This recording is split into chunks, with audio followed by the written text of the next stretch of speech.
let's get started with some problems. Let's see. First problem. What is 15% of 40?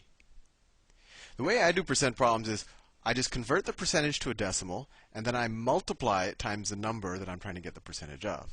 So 15% as a decimal is 0.15. You learned that for the percent to decimal conversion video, hopefully.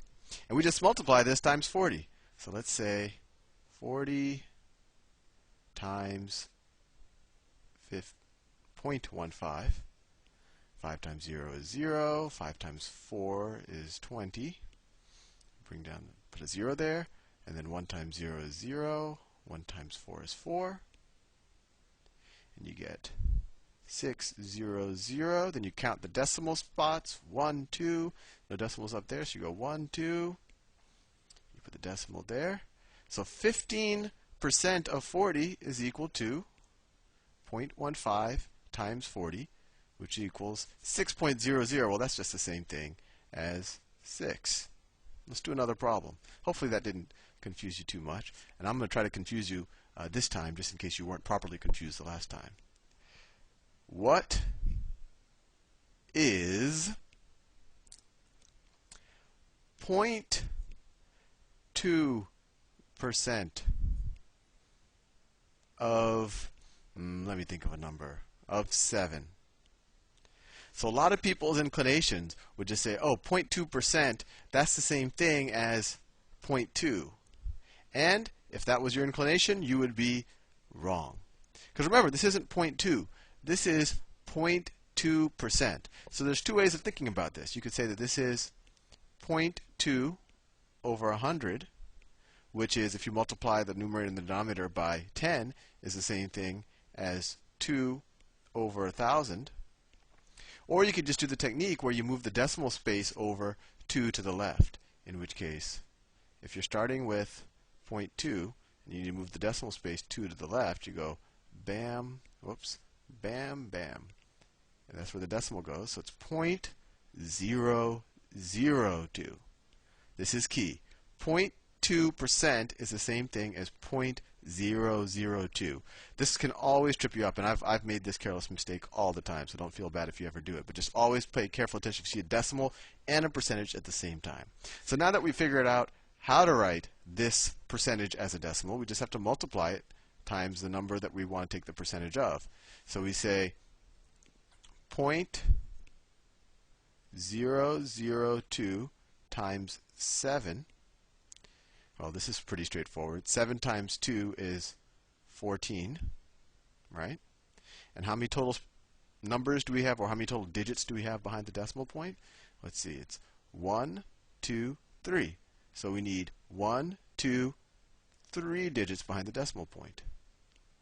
So 0.2% of 7 is equal to 0.014.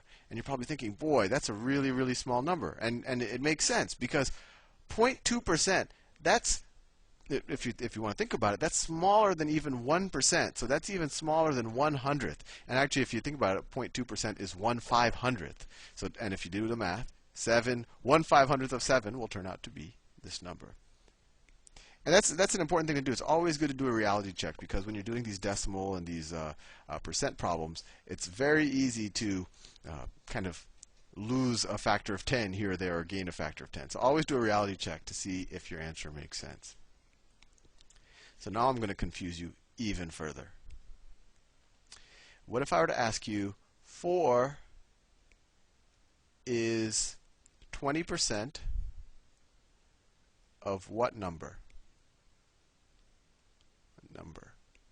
So a lot of people's reflex might just be, oh, let me take 20%, it becomes 0.20, and multiply it times 4. And in that case, again, you may be wrong. Because think about it. I'm not saying what is 20% of 4. I'm saying that 20% of some number is 4. So now we're going to be doing a little bit of algebra. I bet you didn't expect that in the percent module. So let x equal the number. the number, or this number. Let x equal that number. And this problem says that 20% of x is equal to 4. I think now it's in a form that you might recognize. So how do we write 20% as a decimal? Well, that's just 0.20 or 0.2, and we just multiply it by x to get 4. So 20%, that's the same thing as 0.2. It's the same thing as 0.20, but that last trailing 0 doesn't mean much. 0.2 times x is equal to 4. And now we have a level 1 linear equation. I bet you didn't expect to see that. So what do? We can either, well, there's two ways to view it. You can just divide both sides of this equation by the coefficient on x. So if you divide 0.2 here, you divide by 0.2 here. So you get x is equal to 4 divided by 0.2. So let's figure out what 4 divided by 0.2 is. Let's see, I hope I have enough space. 0.2 goes into 4. I'm going to put a decimal point here. And the way we do these problems, we move the decimal point here 1 over to the right, so we just get a 2. And we can move the decimal point here 1 over to the right. So 0.2 goes into 4 the same number of times that 2 goes into 40. And this is easy. 2 goes into 40 how many times? Well, 2 goes into 4 2 times, and then 2 goes into 0 times. You could have done that in your head. 2 into 40 is 20 times. So 4 divided by 0.2 is 20. So the answer is 4 is 20% of 20. And does that make sense? Well, there's a couple of ways to think about it. 20% is roughly, it is exactly 1/5. And right, 4 times 5 is 20. That makes sense? If you're still not sure, we can check the problem. Let's take 20% of 20. So 20% of 20 is equal to 0.2 times 20. And if you do the math, that also will equal 4. So you made sure you got the right answer. Let's do another one like that.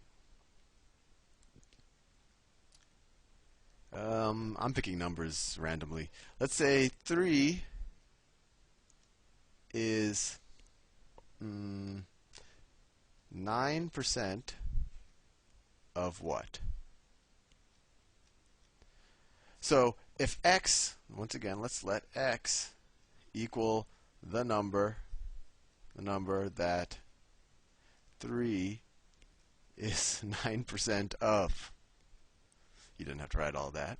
Well, in that case, we know that 0.09x, right? 0.09, that's the same thing as 9% of x, is equal to 3.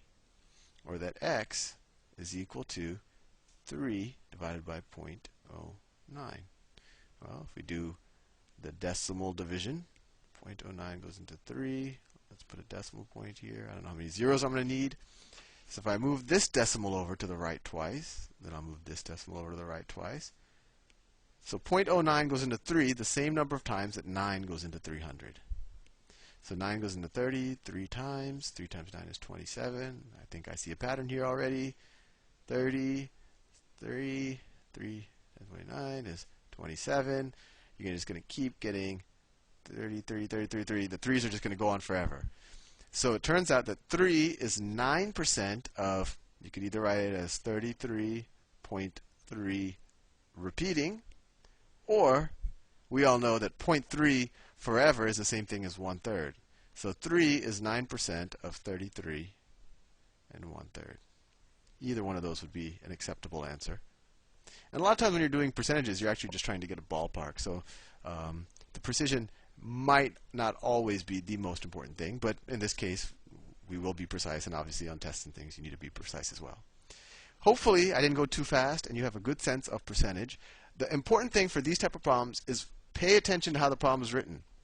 If it says, find 10% of 100, that's easy. You just convert 10% to a decimal, multiply it by 100. But if I were to ask you 100 is 10% of what, you have to remember that that's a different problem, in which case 100 is 10% of, and if you did the math, it would be 1,000.